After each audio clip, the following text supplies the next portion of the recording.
Yo, yo, yo, what's up, YouTube and Universe and you Google Plus viewers? There's not a lot of you, but there might be. Welcome to another episode of the NerdSwag Nerd Chat. I'm very excited to bring to you guys two brand new panel guests. Yeah, you guys should be excited to meet them. The first guest that I have is Alex, the superhero enthusiast himself. His Twitter handle is Hero Enthusiast. He is a fellow YouTube creator, YouTube content creator for a bunch of nerd-like things and geeky stuff. You know, we don't gotta play favorites with those two words. But Alex, do you want to introduce yourself to everybody watching? Sure, I'm Alex, superhero enthusiast. I run a channel called Superhero Enthusiast. I think that's pretty self-explanatory as far as what I cover. Although we do delve into science fiction and some Star Trek now and then, because I'm a big Trekkie as well.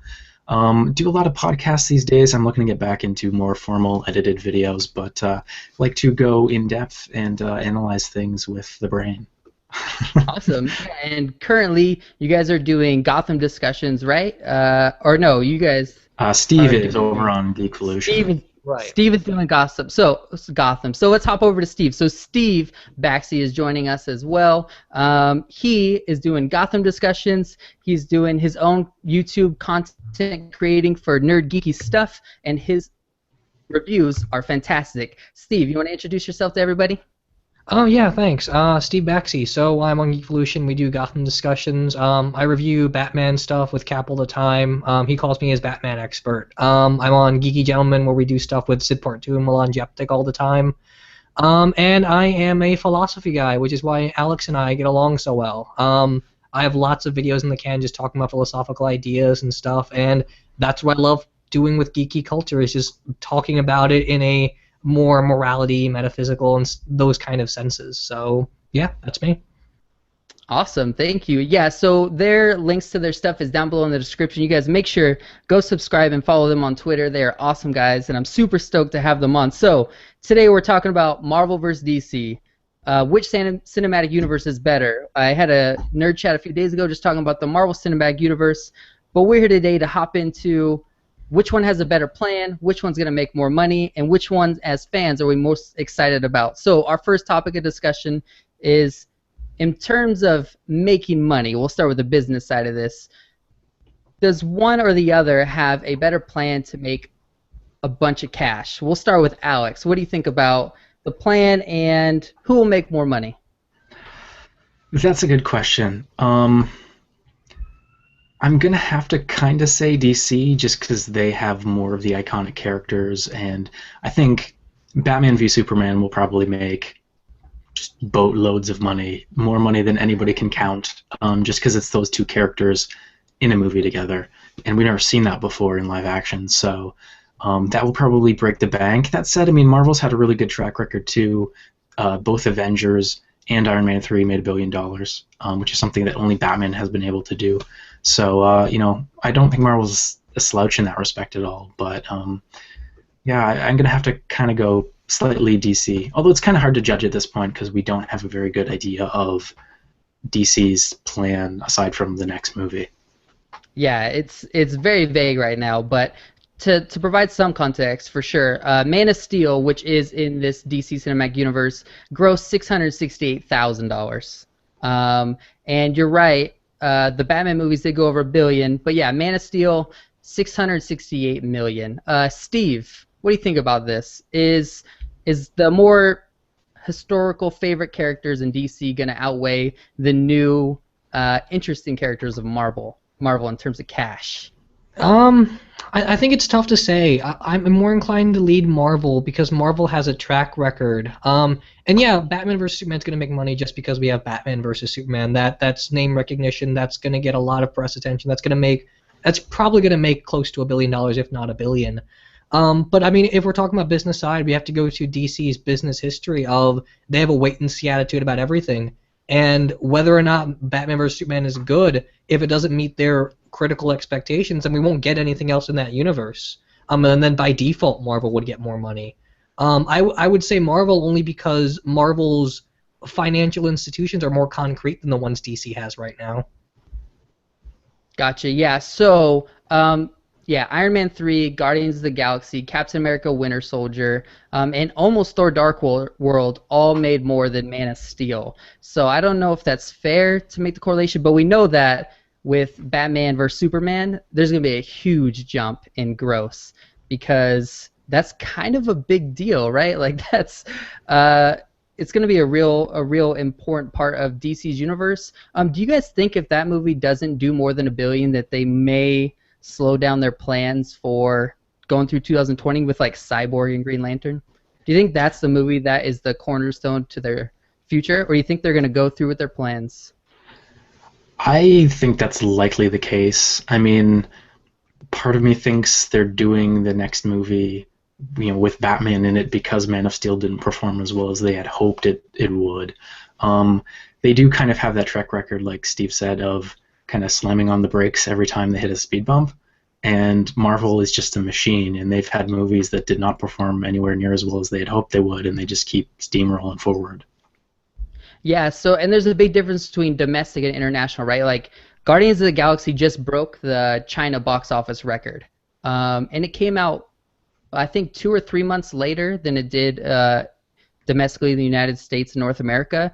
Is is do we see domestically DC doing better than Marvel, but worldwide Marvel doing better than DC? Do you think there's a difference on that, Steve?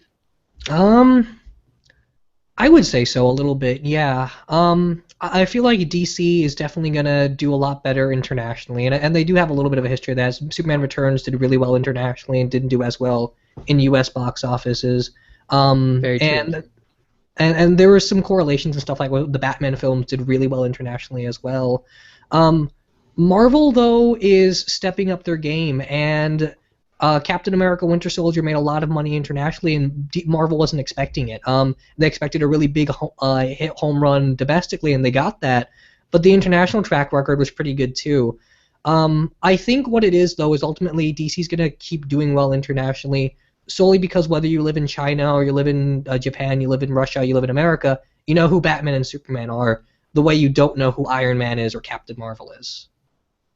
True, totally agree. So will we hop into after Batman Superman, the DC's next movie in 2016 is Suicide Squad, which is an interesting choice because they're not following up with giant names. We did hear rumors in the last 24 hours that Jared Leto, that Warner Brothers is looking for him to be Joker. We could have thoughts on that if we want. It's an odd choice, but Suicide Squad's next up after Batman Superman. Do we think that's a strong choice to continue if Batman Superman is successful? I'm really not sure. I mean, like on the one hand, you could say it would be, provided the next film is successful, it would be really weird to follow up with something so different. But at the same time, it's kind of cool that they're not just going to try and repeat that. They are taking some sort of risk. No, I like it. They're doing the Guardians of the Galaxy route, right? Like Suicide Squad, let's say comic book geeks and nerds know who they are. And if you watch Arrow, you might know a little bit. But other than that, that's kind of a no-name group for the common population. And it might attract people more than a comic book, a well-known comic book movie, kind of like Guardians did. It might be something new and fresh and exciting. I hope it is, because I want them both to be extremely successful. I'm not playing favorites here. Any other points on gross money? We'll get the boring stuff out of the way first. I think the Chinese market is a really interesting thing since that's finally starting to open up for movies. And I mean, clearly there are a lot of people who live in China, and that's a lot of ticket sales. So that's a lot of money to be made. And I think we're going to see it's going to be a lot easier for movies to make $1 billion than it was before. Billion might be like the new just kind of benchmark. Yeah, I totally agree. There's too many people that live in China, and that market is huge. And even if it takes a delay, movies are going to start. American movies are starting to do huge over there, or just English-speaking movies are starting to do big in China. Steve, any last thoughts on gross movies for these? Yeah, I just got to touch on a little bit on China in that China's in a bit of more political unrest now than it's ever really been. Like there's more riots over there about their institutions and such, and American superheroes are playing for them a lot closer to home than they are for us. China loves Winter Soldier, the Chinese public does, because they're experiencing almost an exaggerated version um, of repressment over there, and people play that a lot closer. So I think the Chinese market's definitely something to watch because I think they're the ones that need the superheroes, at least from their perspective. So I guess we'll see how that plays over the course of the future. But the things like Captain America, which we didn't expect to work over there, really do. So. Yeah, exactly. And that goes back to World War II and the American public wanting Captain America as a comic book, Captain America and Superman, right? You could play on the politics and it's not real, but it's something to go to get some sort of I don't know, like fulfillment other than the news, I guess. So I totally agree.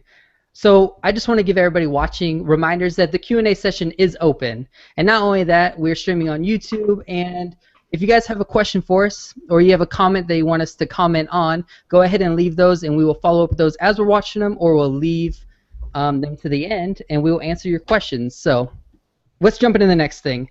As fans and superhero enthusiasts of comics, regardless of money, which one do we feel like, Marvel or DC Warner Brothers, who has a better plan to, make us happy? We'll start with Steve on this one. I'm gonna go with Marvel. I like both companies pretty equally. It's just a matter of like what period of time we're looking at. But I'm gonna go with Marvel.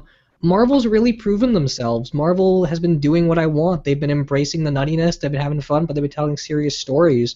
Iron Man 3 is a movie I know a lot of people don't like, but it's exactly what I'd want in like a politically astute film, and it's got comic booky logic to it and stuff, and I think it works. So as far as this layout goes, I mean, we've got Black Panther coming out, we got Doctor Strange coming out, and these creators are talking about these things as if they're the fans who are finally getting to make these films. So I just trust their hands. Well, whatever they do, I feel like it like 9 out of 10 times it's probably gonna work. Yeah, I totally agree. Alex, which one is going to excite you? I don't know your guys' preferences in terms of fandom, so Alex? Well, yeah, I'm somewhat equal as well. I think the way I like to phrase it is, in general, I feel a closer attachment to DC's characters, but I like Marvel's universe a lot better. And I think that's, clearly because Marvel's was created to actually be a universe and not built piecemeal the way that DC's was. But yeah, I think kind of I'm going to have to default to what I said earlier and what Steve said there, just that Marvel has this proven track record that they can get stuff done, and that they make a very diverse range of movies in terms of genre and somewhat tone. Whereas we've really only seen one movie so far in what this DC cinematic universe is going to look like. Personally, wasn't one that I particularly cared for, so I'm still really hesitant when it comes to the DC stuff. And then when I see them making comments or there being rumors about them riffing heavily on New 52 stuff, which I'm, again, not really a big fan of, that makes me kind of step back and say, I don't know how I feel about that. So I'm going to have to probably say Marvel, especially just given the slate that's coming up. I mean, like, everything I've heard about the Doctor Strange movie says it's going to be like the crazy old psychedelic Steve Ditko comics, and that just is really up my alley. Yeah, speaking of New 52, I think the only movie that I would prefer a New 52 story is Aquaman. Did you guys read the Jeff Johns run of Aquaman from the New 52 to like issue 21, 1 to 21? I started it. I dropped off with the other stuff because that didn't really particularly interest me. But oh, okay. Did you read through Throne of Atlantis? I think most of it, yeah. Oh, okay.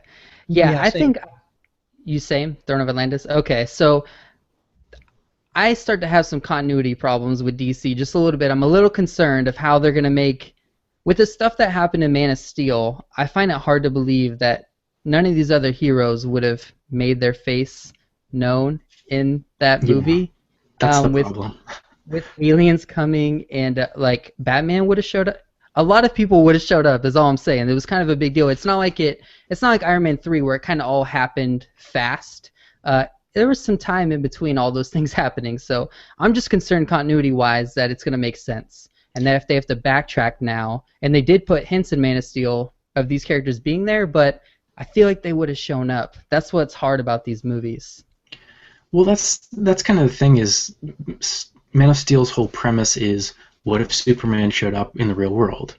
and it's a great premise, but you can't then kind of backtrack and say, oh yeah, but like Atlantis existed, but they were doing their own thing, and Themyscira Yeah. existed, but yeah, they were doing their own thing, and particularly when there's rumors of like the Wonder Woman movie being set in the 20th century, like in the 1920s, and then later World War II and stuff, it's like, okay, I don't really get how that's the case. I don't get how Batman was operating for like a decade in Gotham City and nobody seems to have noticed. That's just kind of odd to me. And maybe they'll totally, explain all of that in the next movie, but I'm still left somewhat perplexed. Yeah, the thought of aliens being real would be harder to swallow if you knew there was, Aquaman and Wonder Woman, right? That it would be not that they're aliens, but they're just supreme beings, and it'd be harder. It would just be hard to get around. Steve, any more thoughts on this general topic? Yeah, I mean, the way Marvel did is that they built towards a convergence where every movie in that phase one was all really intertwined and they led up to that and it worked. And then after you got Avengers, you were playing comic book logic with the films of, well, other heroes don't show up in in other characters' films because it's like a comic book where Captain America doesn't show up every time Iron Man does something, Thor doesn't show up every time Hulk does something. And they've allowed us to believe that. When we have Man of Steel, we got Man of Steel, and DC's like, okay, well, this works, and Marvel's doing it, and they're making a lot of money. Let's now just default this into the cinematic universe. And now they're Yeah. retroactively making it establish and try to work with like all these heroes who are already there and stuff, and that doesn't really work. They haven't done anything to make me believe that this is a convergent kind of theme, and they're playing it like it is, and it just makes it harder to swallow. And I'm not a particular fan of Man of Steel either, so. I really want the next film to be good. It's just super enthusiasts. You said this before, but they're building it on a rotten foundation, or at least they're building it on a foundation that doesn't support what they're trying to do. So Yeah, and DC's kind of taking the opposite approach. Other than Batman and Superman, they're going to have some cameos in that movie, but they're kind of going to start with Justice League and do solos after, and Marvel kind of did solos leading up to Avengers. So they kind of did the reverse of it just a little bit. And I prefer the lead up to the group happening. It'll be interesting to get a Justice League movie before a Flash and Aquaman and Cyborg. It'll be interesting. Yeah.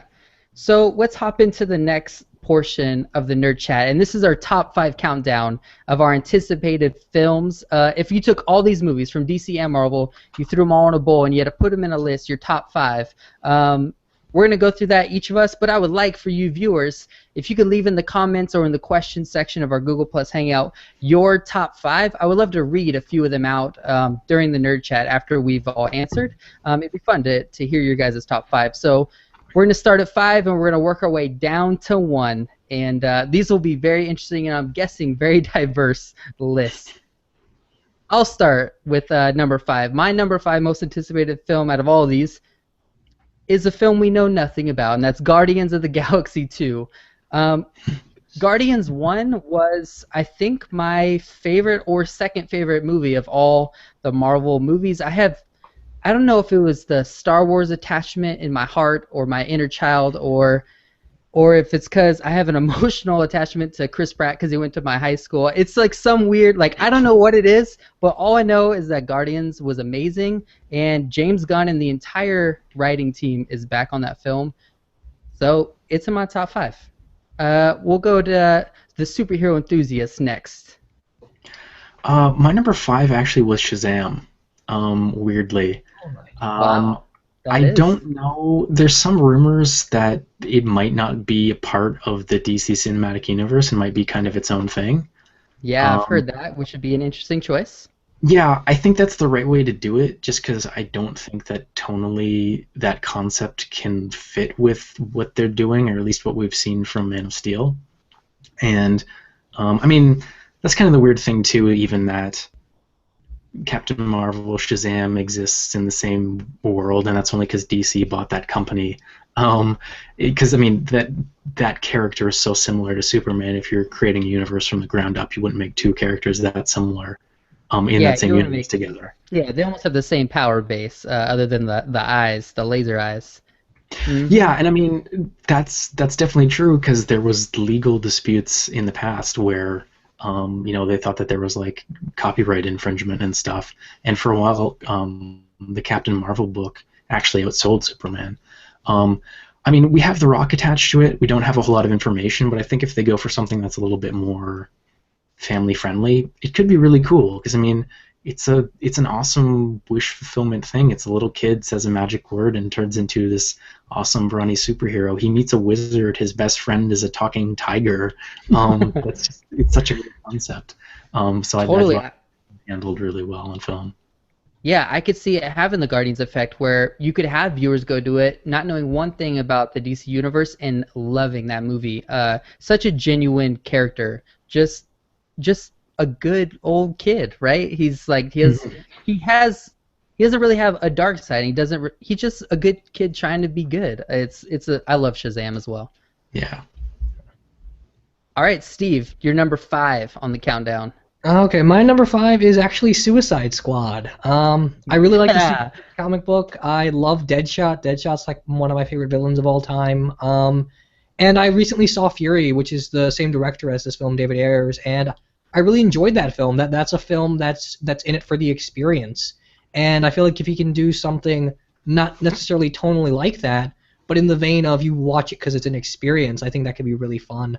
I'm not a fan of the New 52 Suicide Squad. I'm not a fan of their use in animated films, but I love the Arrow versions of it, and I love the classic John Ostrander stuff with it. So, I mean, you could do the Guardians of the Galaxy Misfits come together, except they're bad guys. I think you could do everything that Guardians of the Galaxy did right, but on Earth and with a thief kind of twist to it.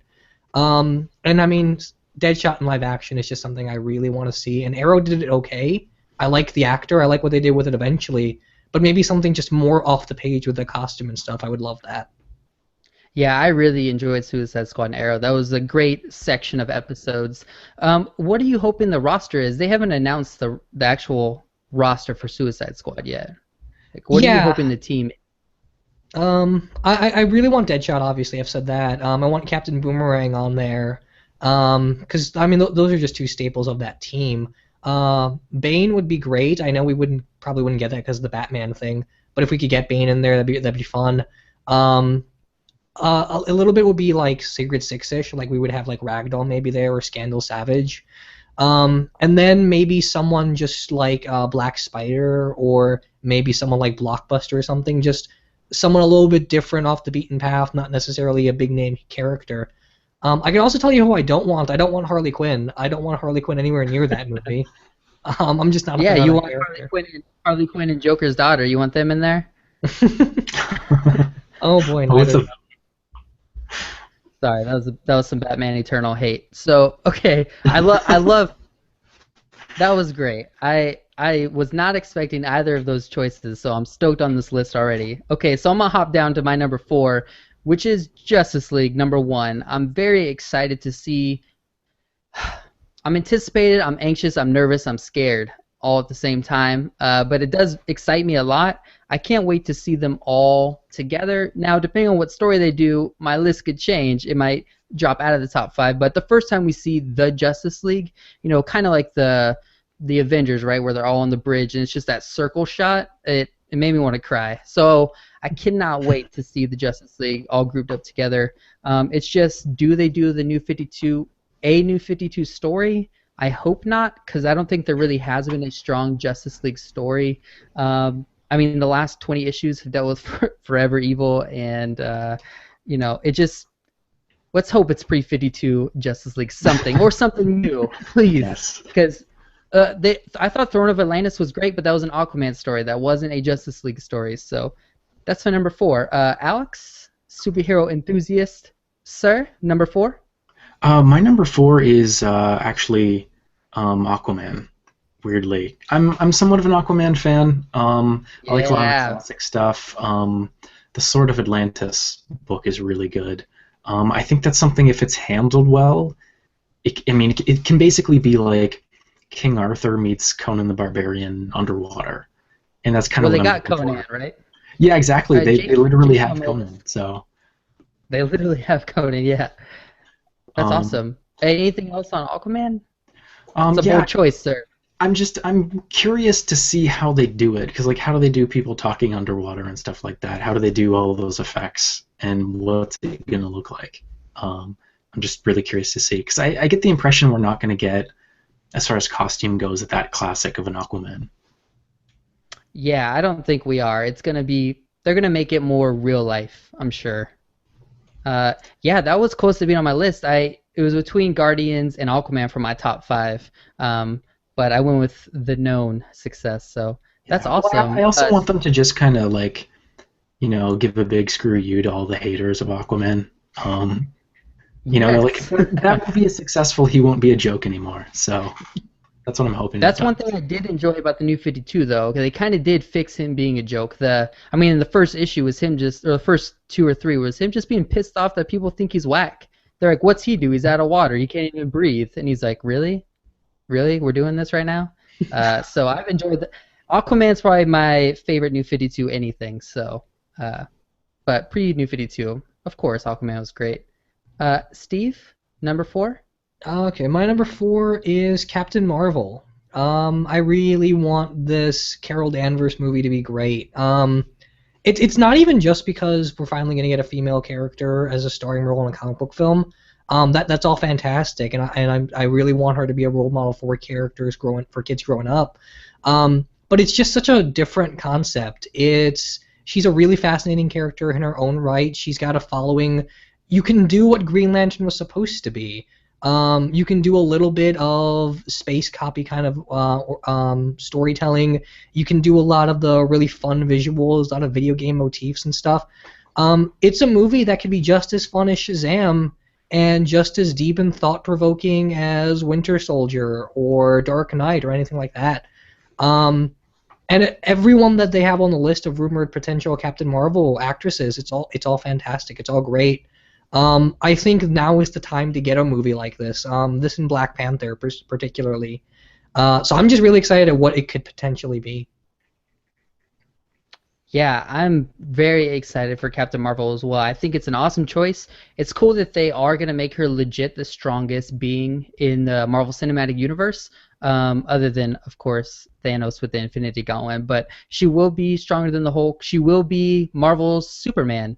And I'm excited they're putting that on a female lead, which we'll talk about in a little bit. But it's a really big deal, and I'm stoked that Marvel is doing that. Steve, do you think they did that because of the Wonder Woman movie? That they went with... see, we're going into the next topic, but just real quick, do you think it was a reaction to Wonder Woman? I think that's what prompted them to make sure it was a Phase 3 thing, but I think they were already kind of going for it. Even before the Wonder Woman thing, in the middle of Phase 2, there was lots and lots of rumors of Captain Marvel finally being a thing. The Captain Marvel, the Miss Marvel comic books are selling ridiculously. They've been getting critical praise all over the place. Carol Danvers has been a really big character over the years. She was really popular on the Earth's Mightiest Heroes cartoons. I feel like this was a natural progression, but certainly DC announcing their movie slate and doing Wonder Woman is what prompted the Marvels say, well, you did that, but we've established this. So, yeah, I totally agree. I mean, the rumors were everyone has been wanting Captain Marvel and Black Panther, and Kevin Feige's been kind of like not touching on those topics for 3-4 years now. So, all right, just a reminder to everybody watching live, we do have a handful of viewers. If you could leave a comment or a question in Google Plus of your top 5 countdown, I would love to read them off during the show. That would be awesome. My number 3, I'm wearing the shirt a little bit, is Captain America Civil War. That's in my number 3 spot. I really love Chris Evans and Robert Downey Jr. together. They are awesome. Even just have you guys seen the leaked clip of, I don't know if it's leaked or Marvel actually put it up, of a scene from Age of Ultron where they're kind of arguing while they're chopping wood? Have either of you guys seen that? Yeah, I've seen it's just great. I'm super stoked for Civil War. It's not going to be a direct storyline like it is in the comics, but it's going to be similar enough where it makes sense for it to be called Civil War, and I'm super excited to see a Captain America versus Iron Man and their teams and who goes with who. Hopefully they switch it up with who does side with who, and we could all hope for Spider-Man, but it probably won't happen. So that's my number 3. Alex, your number 3? My number 3 is actually Doctor Strange. Like I said, I'm a big fan of that crazy psychedelic kind of stuff. I like weird magic, sorcery types of things. So that we've got a horror director doing it. That I mean, all of the actors. I think Cumberbatch is probably going to get the role now.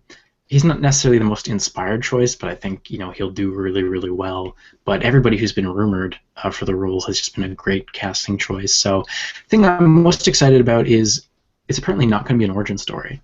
I mean, I think Doctor Strange has a good origin, but I just kind of have superhero origin fatigue at this point, and I'm just looking to just jump into it and get a really good story. Yeah, I'm excited that Marvel's kind of said starting in Phase 3, there's not going to be any origin films.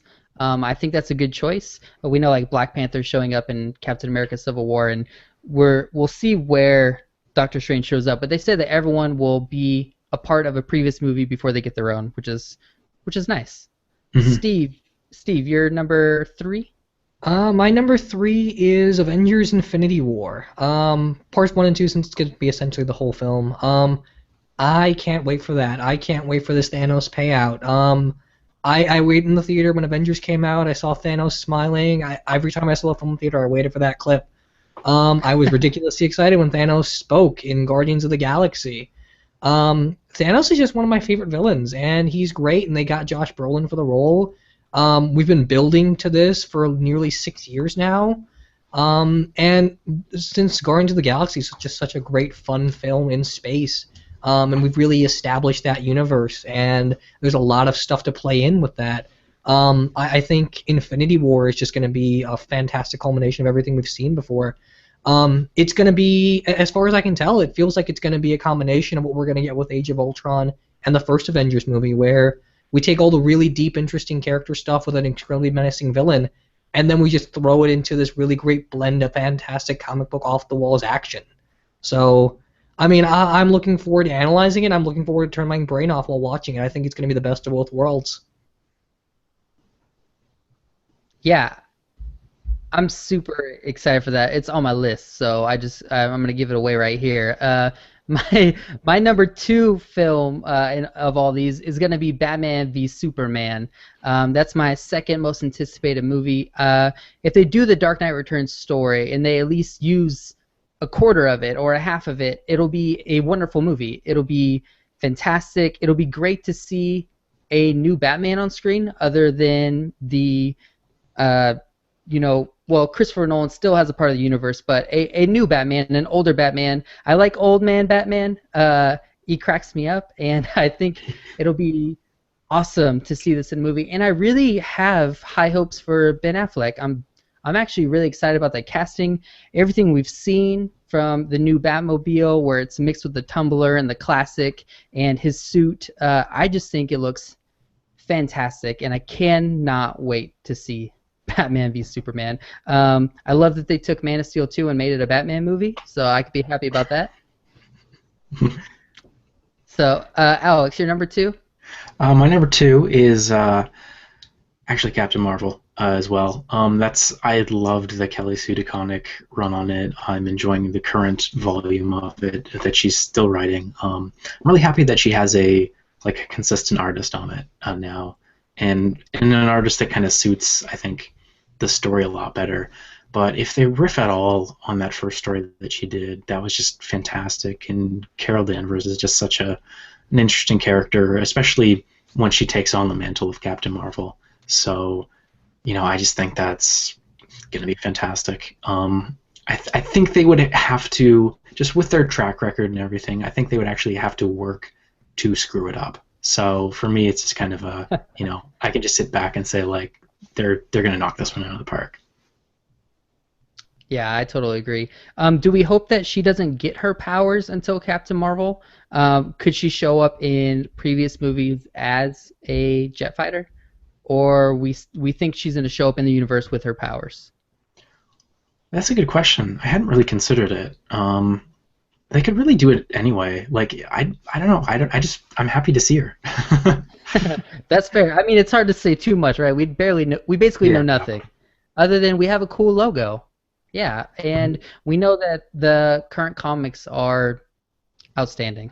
All right, Steve, your number 2. My number 2 is actually Doctor Strange. I can't wait for Doctor Strange. I love the classic comics. Steve did co-art on live action panels and stuff.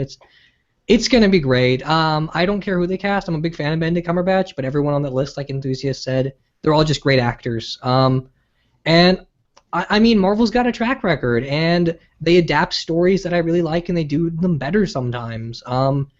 And Doctor Strange is gonna incorporate some mystic stuff into it. It's not gonna be all sciencey. It's not gonna be all political. It's gonna be a really new feel. I have this feeling of Phase 3, Doctor Strange and Captain Marvel will be the Guardians that it was for Phase 2, where this is the one element that we've never introduced before, and we're doing something totally new, and it's a bit of a risk, but it's going to be so much fun. So yeah, I can't wait for that movie. I don't like the director's track record very much, but I didn't like James Gunn's track record before Guardians came out. And he's a horror director, so I mean, it's definitely going to have its suspenses there, and I think that's necessary for a movie like this. Yeah, I totally agree. Doctor Strange has the potential to be maybe the best out of all of them if they really do it right and they introduce the mystical and magical in the right way, which we should have faith that they can. It could be the best movie other than maybe the huge Avengers payoff at the very end. It could be really exciting, and I'm on board with you guys. Whether it's Cumberbatch, whether it's Joaquin Phoenix, no matter who it is, I think every name that's in that group would do good. And Cumberbatch probably is the safe choice.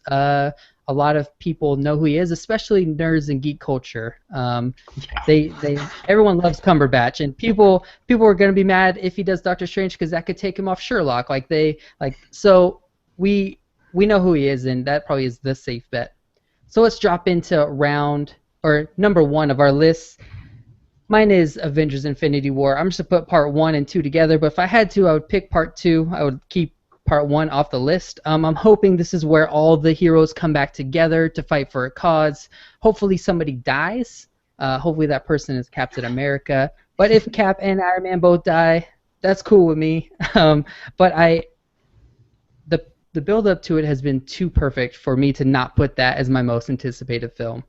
All leading up to that point. It's going to be hard to go into Phase 4 if we do it after that movie, and I'm just really looking forward to it. I could talk about it for many hours, so we'll just skip over to you, superhero enthusiast. You're number 1 on the countdown of a lot of movies.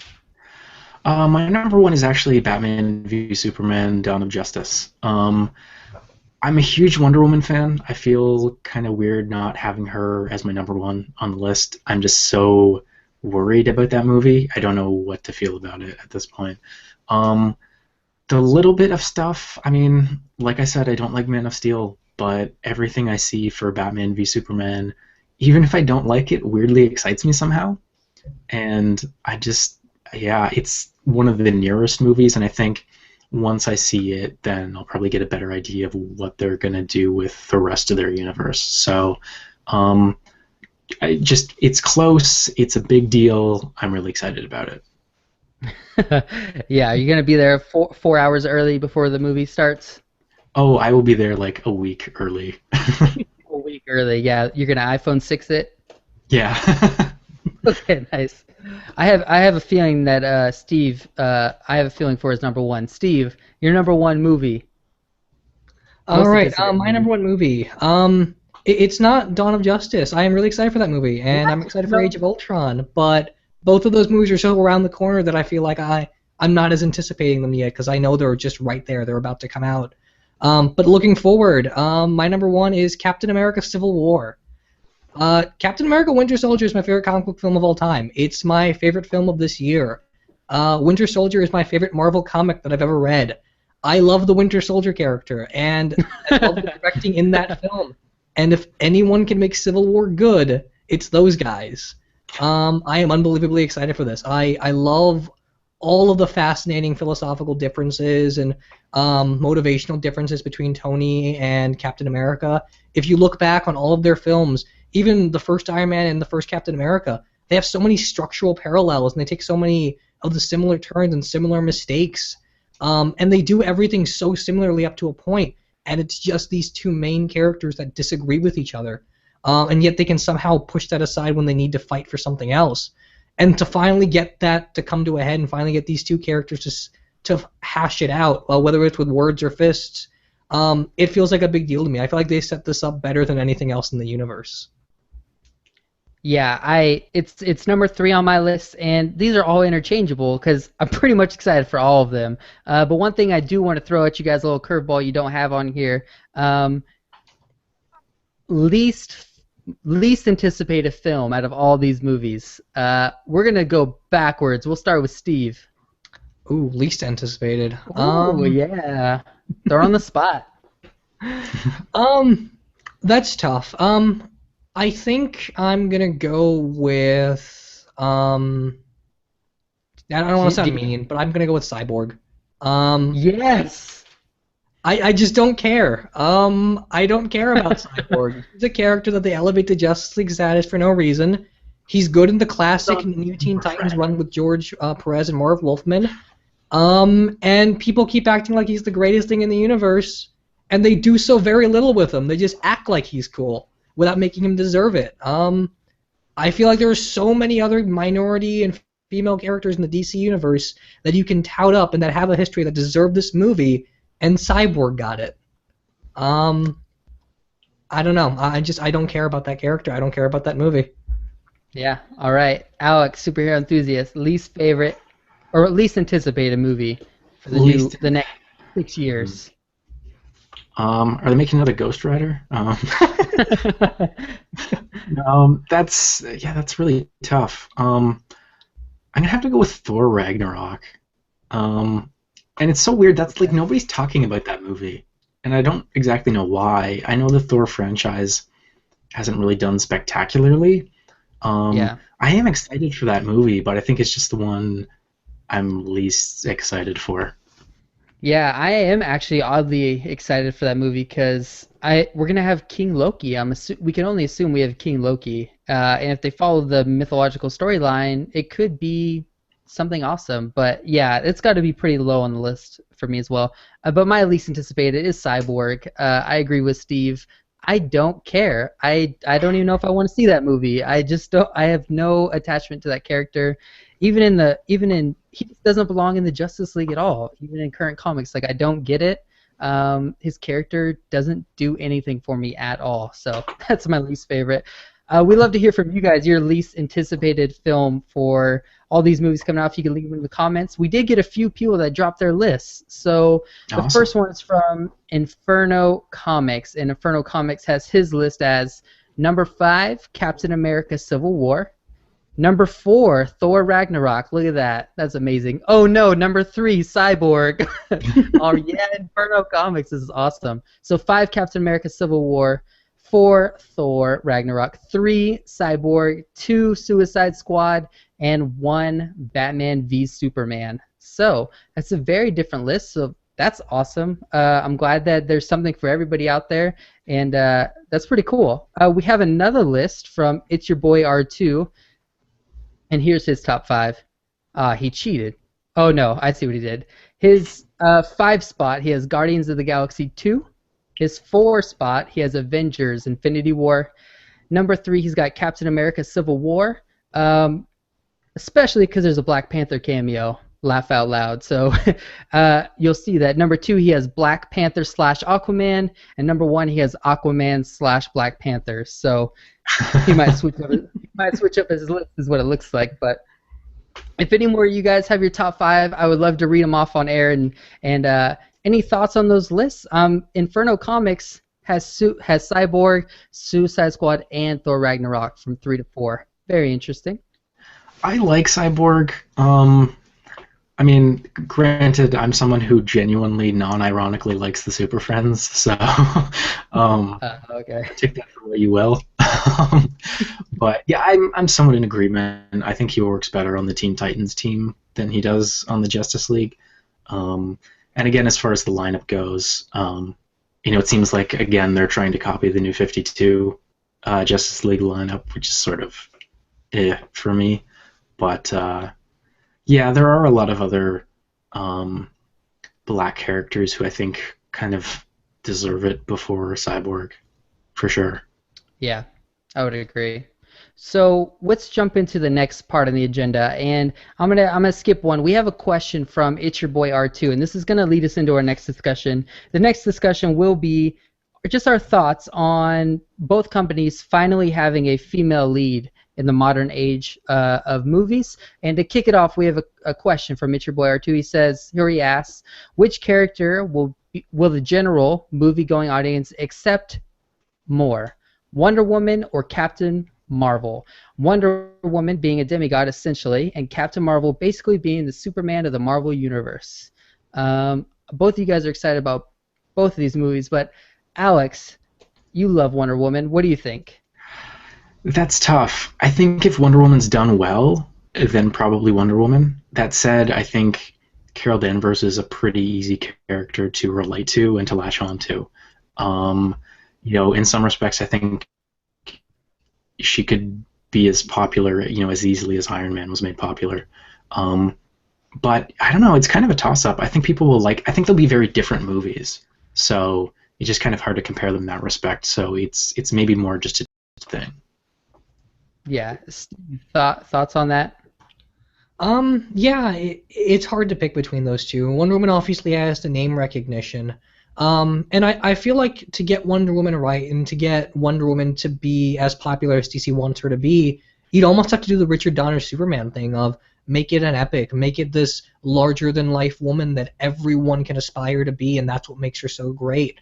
That's what I love about her in the comics, is that man or woman, boy or girl, old person or young person, she's just an outstanding person, and we wish we could be her. But that being said, I don't think DC's going to play her that way. I think Marvel will play Captain Marvel that way. They'll make her fallible, but they'll make her a larger-than-life kind of really aspiring person and really interesting woman. I think execution-wise, Captain Marvel will probably get it, but as far as the general public goes, I think Wonder Woman's going to get the people flock to the theaters. And a lot of that might change depending on what she acts like in Dawn of Justice. If that film doesn't do well, if that film gets criticized for her portrayal, Wonder Woman could very easily be dropped off the radar again because DC has our history of that. Yeah, so the movie I always go back to when I think about relatability is I always go back to WALL-E and how much emotional investment I had to a trash compactor, right? And with I'm just referring to the demigod part of Wonder Woman. I don't think it matters if she's not human, 100% human. It all comes down to storytelling. You guys are right. It comes down to the script, it comes down to cinematography, and it comes down to how real they make that character. Because if you can make a robot that doesn't talk feel human, like have a human soul, that's really what it comes down to. And I don't know if one's more relatable than the other. I think Wonder Woman will do better. It's more well known. If you go on the street and ask any woman who's a female superhero, it'll be Wonder Woman, other than our comic book nerds. And similarly for guys, people don't know who Captain Marvel was a lot until the announcement came out. Not a huge character, so I think Wonder Woman is it. So let's hop into this. What do we think about finally there being a huge, big budget, female-led superhero movie in the modern age? It's about Can we time. give a round of applause for everybody? Can we give a round of applause? Yeah, it's about damn time. I totally agree. Wonder Woman should have had one a lot sooner. But Alex, it's about damn time. Do you have any more comments on that? I'm really excited to see it. I mean, hopefully we get more than just these two, and hopefully they're successful, so we will get more than these two. There's this really insane idea that female-led action movies don't do well, which just isn't the case at all. I mean, if you actually look at the numbers, there's just no argument to be made. And when a male-led action movie doesn't do well, nobody says, well, that guy was a male lead, so clearly we can't make male action movies anymore. Totally.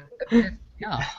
It's just this really, really silly idea, and I'm really hoping these do well so that we can get past that finally. Do we think? I guess we'll go to Steve first for ask my next question. Steve. Yeah, I mean, I agree with Alex. Finally, it's about damn time we were gonna get something. I've always been really upset that Wonder Woman didn't get an animated series with Batman and Superman in the 90s. She deserved that. She was big in the 90s. It could have been great. The The Linda Carter TV show is making a bit of a resurgence, but it needs a little bit more prominence. It was a popular show. It was a good show. And what I really want with these movies is we shouldn't treat them that because they're women we have to be really careful what we do with them and we have to worry about how we're writing them and stuff. I just want us to make really good movies, and I want them to be really fascinating characters. I want Wonder Woman handled like Superman. I want Captain Marvel handled like Captain America. Their gender doesn't matter. Their gender is great because it inspires us as people. But as creators, we should look at them as just people, and that's where all the equality comes from. Lucy did great in the box office. It was an action movie. It starred a female character. It's not that no one liked it because it was female led. No one liked it because the movie didn't make any sense. And that's what we need. We need someone like that. Yeah. We need a Lucy level action movie, but with a good script. Everyone's upset that Scarlett Johansson didn't get a Black Widow movie, and they're right to be upset. She deserved a movie. She was great in Winter Soldier. She was great in Avengers. I don't like Iron Man 2 very much, but she was good in that. But yeah, I think it's great that we're finally getting these female characters into the public sphere. I just wish it wasn't as say like this is really special and we got to treat them like they're women. I want these female characters from the creative standpoint, from the business standpoint, to be treated just like every other character. Yeah, I'm on board that I'm happy that they're doing it, and I'm happy that they're not really, advertising it as, we're finally making our first female-led superhero movie. They're just putting it on the list. There's no real special attention to it. One character I'm excited about is Scarlet Witch in Age of Ultron. I hope that character becomes, her and Quicksilver are never talked about in terms of these movies, but I hope Scarlet Witch becomes a big deal.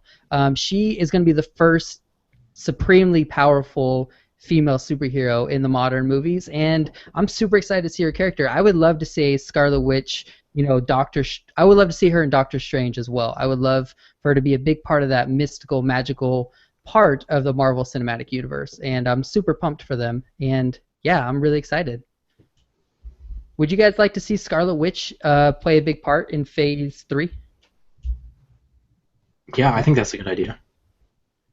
Yeah. Yeah. I think it's gonna be great if we evolve that character and we up her to like A-list status through that movie. So yeah. All right, so let's hop into the next topic. Just a reminder for everybody watching. One more reminder. Go ahead and leave your top 5 list. We read off a few, and I know there's a bunch of you guys watching. I would really like to read more off the list. And if you guys have any questions for us, we might have some spare time at the end where we could do a Q&A session to answer some questions. But let's talk about oversaturation. There's 20 movies. There's 19 movies coming out through 2020, and that does not include Age of Ultron and Ant-Man. Is there an oversaturation, or is it okay? Are they going to continue to do well, or do you think there's going to be a drop-off with DC kind of jumping into the 2 movies a year? Possibly. I think it's about, it's about how much money is it going to be? $900 out of our pockets to go to all these movies? Especially with... I think when they made go ahead, Alex. And if you count the Sony pictures that are going to come out for Spider-Man and all those, and Fox's with all the X-Men films and Fantastic Four, I think it's about $300 in the next 6 years for ticket prices. And that's assuming you don't go crazy and buy like an IMAX ticket or anything. That's a lot of money. And yeah, the oversaturation point is a good one to bring up because it is a lot of movies, and I'm a superhero enthusiast, and I'm saying that's a lot of movies. I'm almost kind of getting burnt out, so I kind of wonder what the general public is gonna say. But I mean, who knows? I mean, that's really the thing, is like maybe we'll get a movie in the next couple years where we think, oh, that's definitely going to do well, and then it doesn't, and it might be a House of Cards and everything just kind of falls apart. It's kind of too early to say, but it's a possibility for sure. Yeah. I like your House of Cards reference because we got to remember that there's also the Netflix series for Daredevil, and there's the who else is it? The Iron Fist and all that. So there's not just the cinematic universes here. There's Arrow, which isn't going to be a part of the DC universe. There's Gotham. There's Constantine. There's the Flash. There's Agents of Shield. There's going to be Agent Carter. Like, yeah, you're right. It's hard for somebody that wants to see every second of all of it not be burnt out by it. It's so much that you almost have no other time to do anything else, which is insane. So the general population, I don't know if they're gonna be able to keep up. Steve, oversaturation? Um, I think what's important to mention with this is that, yeah, we're assuming that everyone's going to want to see everything. And that's not Yeah. necessarily the case. I mean, if you just look at box office numbers, more people saw Avengers than anything else. There's a lot of people that didn't see the lead up to it and were played just fine. There's a lot of people that saw Iron Man 3 that didn't even see Avengers. So it's going to probably get to this point of where I want to compare it to comic books of we don't criticize comic book industries for printing tons and tons of books because we don't have to buy all of them. And so to some extent we do because it's always a really good quality, but that's a totally different debate. We've had procedural cop shows since, what, the 50s and 60s. There's hundreds of them.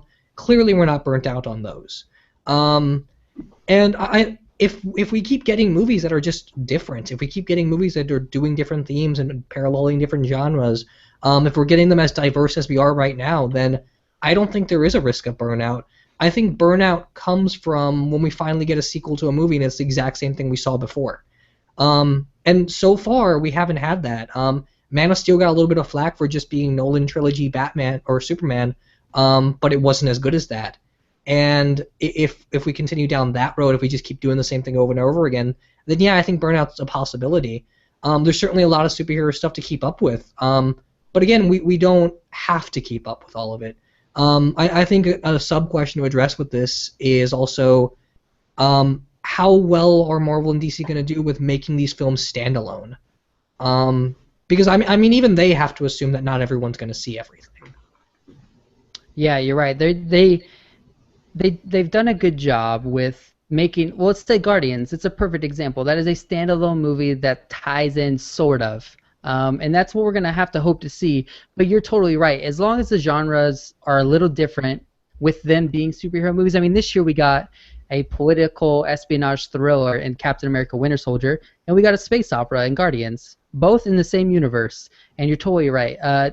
Depending on who they get to direct and write and all that, that's going to be the difference. And it's weird because I feel like it's oversaturation, but at the same time, I'm like, yeah, there's NCIS. There's like 15 of them on TV right now, and they're like the number 1, number 2, and number 3 shows on television. It's ridiculous.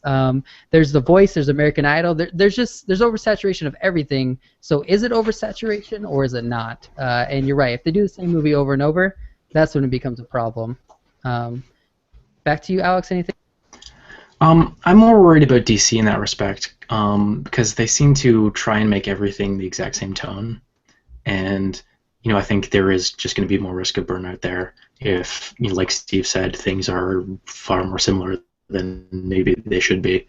I think the other thing too to keep in mind, I don't know about the next 6 years going to 2020, but definitely going past that, I think Marvel's in a far better place to keep going than DC is.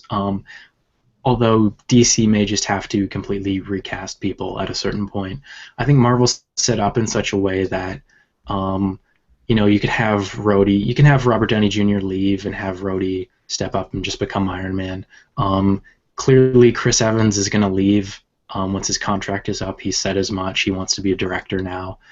So you could promote Bucky or you could promote Falcon like they've done in the comics. I think Marvel rolls more with legacy characters than DC does. So I think they're just, given how cohesive their universe is too compared to DC's, they're just kind of in a better position that way going forward from this.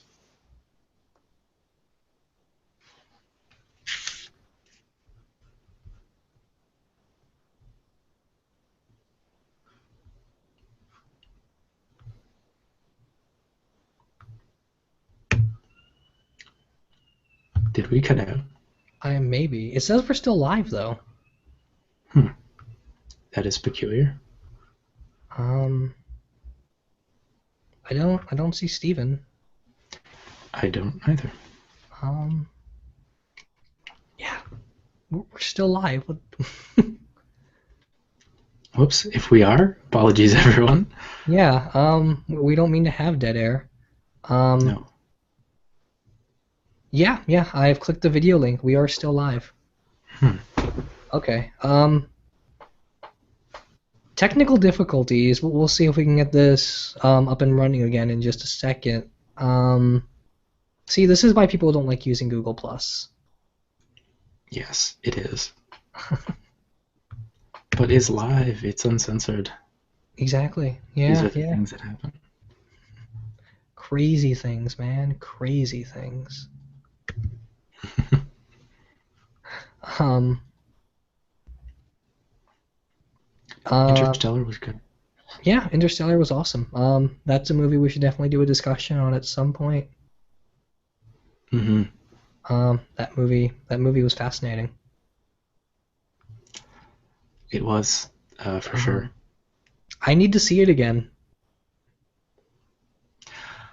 I kind of do too. It's one of those movies. Yeah. It's one of those where I feel like I don't understand it until I see it again, or I can't really confirm my opinion until I've seen it again. Mm-hmm. Definitely. Well, Have you gotten another invite? possibly. Let me see.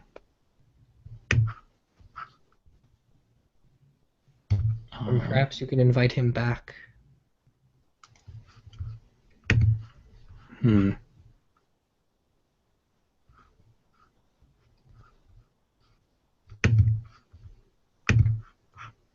I do not know. Oh, live shows. Why must they be so crazy?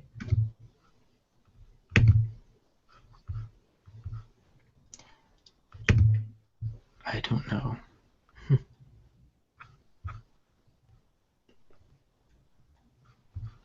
Oh, there we go. Oh, yay. Are we back? Yes? I think he's back. Hey, are we still going, guys? Yes. Yeah, we're still going. Oh my goodness. That has never happened. I am so sorry. Google Plus just broke on me. I didn't lose internet connection. I didn't lose anything. It just broke. All right. Well, I'm glad we didn't kicked out. Did you guys keep talking, or did you guys talk about what you had for lunch? We talked a little bit about Interstellar and how, Google is broken. Okay. Nice. Yeah. This unfortunately happens, which is kind of sad. But let's jump back into oversaturation. I'm so sorry. I don't even remember what I was thinking or what you guys were saying. I know Steve was talking, which was awesome. I appreciate that. Let's get back into this with some comments. We have two comments on, or we have one comment on oversaturation. We have Govind. He says oversaturation is a problem, but it does help non-comic book readers learn about less-known heroes and characters like Doctor Strange. And yeah, I would agree. We have a bunch of no-name, we'll say no-name to the general public characters getting their movies, which is super cool. So it could be oversaturation if we just see Batman, Superman movies. But we just lost Steve. Yeah, we did. Google Plus is broken. But I think we've said all that we could say about oversaturation. You think? Now that we know that Google Plus is breaking? It's an interesting point that Marvel is able to feature all of these secondary characters because that's kind of what allowed them to even make the cinematic universe in the first place, is because they didn't have the rights. Sorry. Oh, is Google Plus breaking all together? Evidently. Steve's back now. Now the superhero enthusiast is on freeze. Here, what we were talking about. Now we're just playing musical chairs on Google Plus. This is awesome. For everyone watching live, I'm sorry, but this is comical to watch. We were just talking about that we have a comment that oversaturation is a problem, but they're happy that lesser-known heroes are being brought to the general public. I would definitely agree with that. Oversaturation, to your point, if it's the same thing over and over, but also if it's the same characters over and over. We see Batman every movie, Superman every movie. It's nice that we're getting, when Iron Man 1 came out, it was a huge risk because Iron Man was kind of a B-level superhero at the time. Yeah, agreed. And part of the criticism DC gets a lot before they announce Batman versus Superman is DC only makes Batman and Superman movies. And people were sick of them. People didn't want another Batman movie. People didn't want another Superman movie. Yeah. And to some extent, Marvel has built a foundation to where that's not really possible. Every phase has so many franchises within it that you have no choice but to be diverse with your movie slate because everyone likes something different. And even if we get lesser quality movies like Iron Man 2, I don't think was particularly good. I don't think Thor: The Dark World was particularly good. But you have vehicles from that to launch into better stories and launch into better characters. So yeah, I think oversaturation is also another thing of quality. Like, are we getting the same quality over and over again that isn't pushing any envelopes? It would be really boring to get artsy movies all the time. It'd also be really boring to get bad movies all the time. Yeah, totally. I completely agree. So what we're saying is it could become oversaturation if they're not creative enough. But if they stay creative and they stay diverse, like Marvel seems to have been, we won't consider that oversaturation. And not everyone's going to watch every TV show. So it can be if they stay creative, not saturated, not overly saturated. Oh, hey, Alex is back. Hey, yeah. I'm back. Sorry, my power flicked out. We just rotated. That was perfect. Yeah. So let's go. We have another question from the audience. So let's see if we can answer this quick. We have from It's Your Boy R2. He asks, is it possible that after Avengers of Infinity War Part 2, something will happen that will lead to a universe reboot? I think that might happen because if you look at Ant-Man, Doctor Strange, and even Black Panther, their release dates are relatively early, but we don't see any sequel announcements, although it can be said that Marvel doesn't know how successful they'll be. Do we see there ever being a continuity reboot, like let's say the New 52 or all new Marvel now in the movies? I don't think there will be until, things start to really not be successful anymore. And then they'll probably let it sit for a while and then, try and get it going again. But, like I said before, Marvel's kind of a steamroller and then they just keep going forward regardless, so... Yeah, I don't think it could happen like the comics where it reboots, but it's still the same story run. We saw X-Men just do it, which they actually did, I think, relatively well. And so it can happen. X-Men just did it. I'd say they did it better than pretty well. They did it basically as good as you could do a reboot. So it's possible, but I don't think that Marvel will do that. Too much money in the pot to do that. Yeah.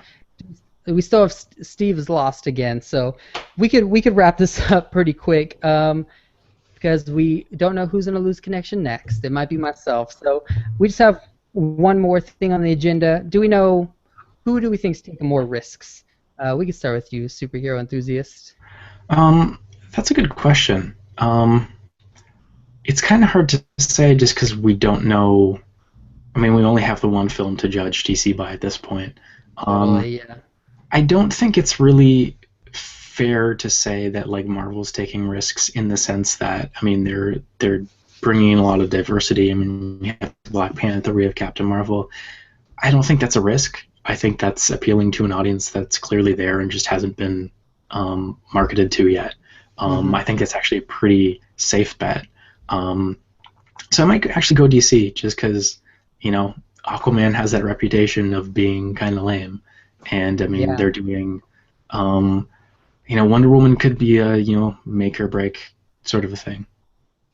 Yeah, it's hard for me to say that Marvel's taken a risk because they're already proven for their movies to not be risky because Guardians might do over $1 billion by the time it's all said and done. So it's hard for me to say they're taking a risk. I say on paper they're taking a risk with going back to Guardians, Doctor Strange, Black Panther. Captain Marvel, the Inhumans. I mean, we haven't said Inhumans once tonight, but that is a bigger risk than Guardians. Like, even comic book expert nerds don't know much about the Inhumans, other than some of their new storylines. So on paper, it feels like they're taking more risks, but I'll side with DC. I think DC's taking a huge risk. For them to put out this huge slate through 2020 without a real success, that's risky. Marvel didn't start having phases until they were successful, so big risk from DC and Warner Brothers. But they got the money to do it, that's for sure. I think the other thing that's risky too about DC's approach is the kind of reverse Marvel approach where they do a team movie more or less first. Because if that doesn't work, well, then all their other plans are kind of screwed.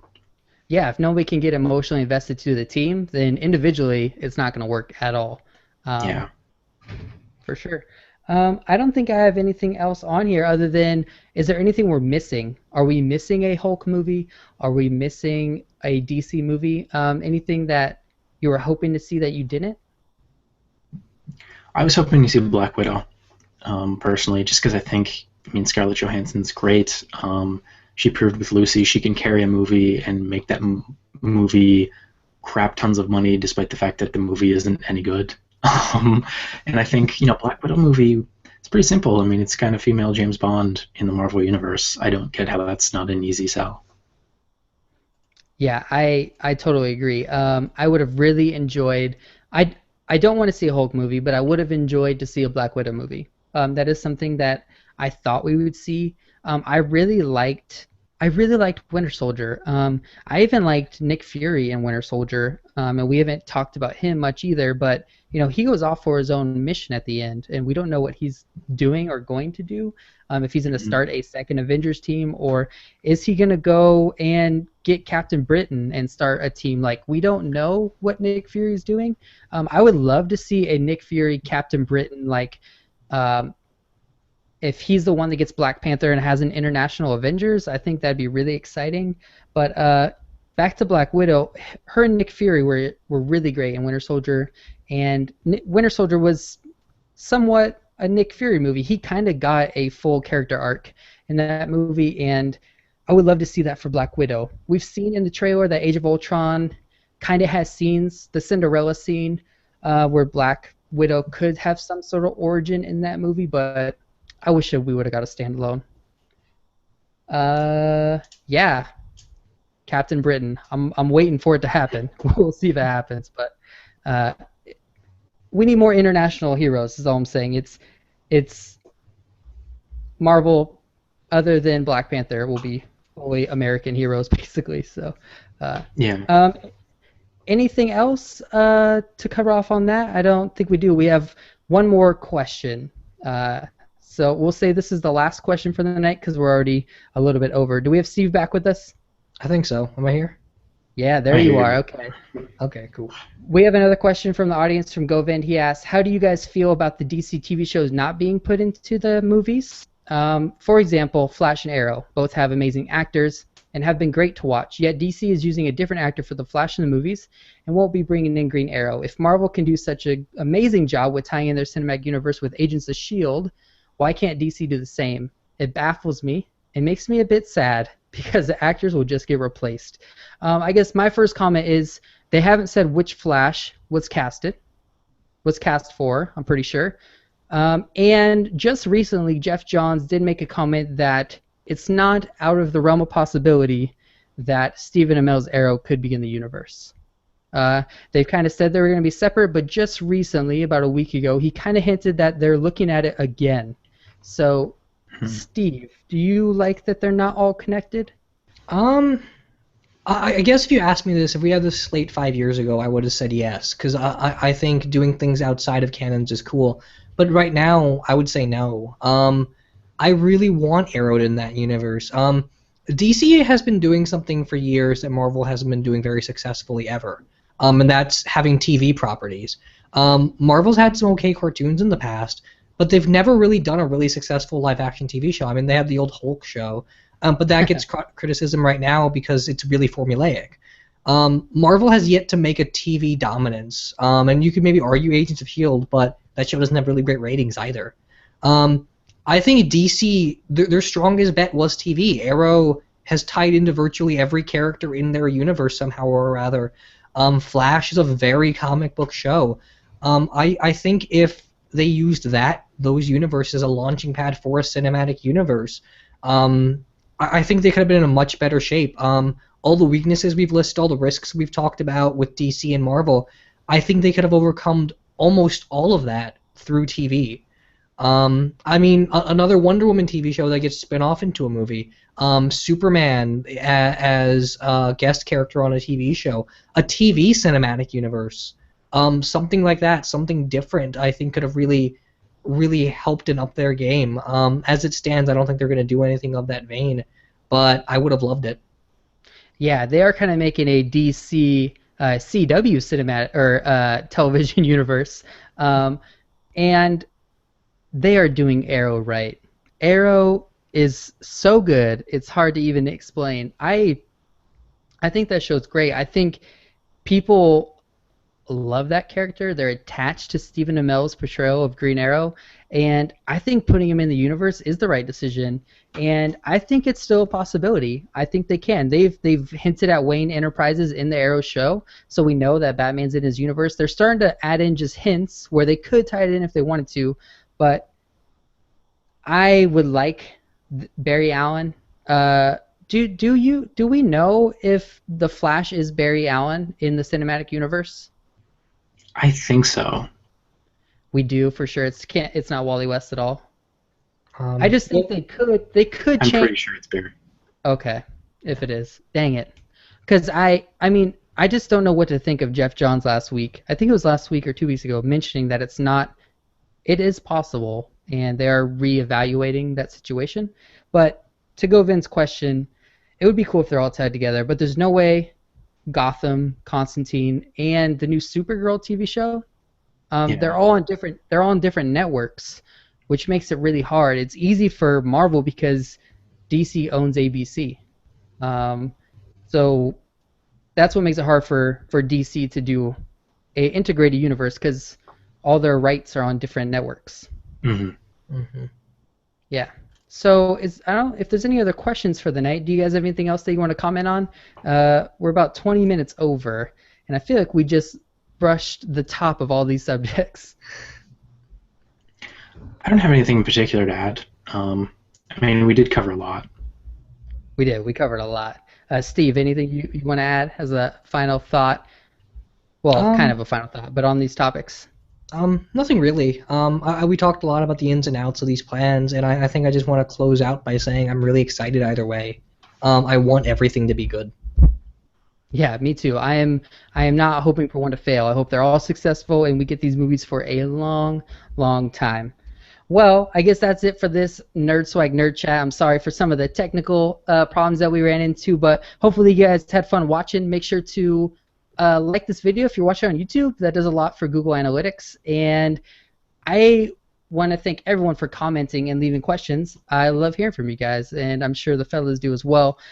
Make sure that you go find the Superhero Enthusiast and Steve Baxy's links down in the description. As you can tell, they're awesome. So go subscribe to their YouTube channel. Go follow them on Twitter. Go be a super fan of them. That would make me very, very happy. So, Superhero Enthusiast, anything else you want to... where else can we find you on the interwebs? It's really just what you mentioned at the start of the show. I'm on Twitter at Hero Enthusiast, and you can follow me there. And you can find me on YouTube at youtube.com/superheroenthusiast. And Awesome. I guess just to close out, thanks for having me on the show, Stephen. Yeah, thanks for being on. This was awesome. And Steve, anywhere else we can find you on the interwebs of the internet? Not really. It's everything you listed. On Geekvolution, I do Gotham discussions there. At Sid Bart 2's channel, I do Geeky Gentleman every week. And on Alex's channel, Superhero Enthusiast, I show up there really sporadically. So yeah, you can find me all over there. Thanks for having me. Thanks for inviting me to do this. It was a lot of fun. Yeah, thanks for you guys both being on. I would love to have you either both back at the same time again or individually in the future. This was super fun. Sorry for the huge topic here. This was like trying to break down the China wall with hammers. This was a tough conversation to have in an hour. So thank you guys. I super appreciate it. And to all you viewers, I will see you again sometime soon. It won't be the same NerdSwag time, but I can guarantee it'll be the same NerdSwag channel. Peace out, guys.